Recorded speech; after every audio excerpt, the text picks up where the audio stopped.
প্রায় 4 ঝুড়ি কচ্ছপ উদ্ধার করে।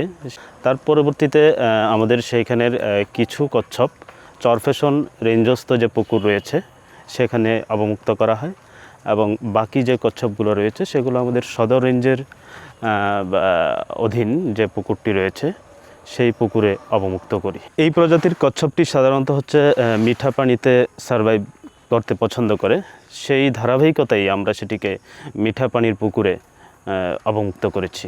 97টি কচ্ছপ ছিল আমরা যেটি এইখানে সদর রেঞ্জস্থ পুকুরে অবমুক্ত করেছি এবং প্রায় হচ্ছে 250-250-র উপরে কচ্ছপ ছিল।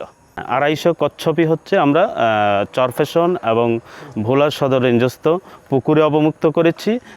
বন্যপ্রাণী রক্ষায় উপকূলীয় বন বিভাগ ভোলা এই ধরনের উদ্ধার অভিযান কার্যক্রম অব্যাহত রাখবে। শিয়া বাটার ও ভিটামিন সমৃদ্ধ লিলি বিউটি সোপ, তারুণ্যময় উজ্জ্বল ত্বকের জন্য।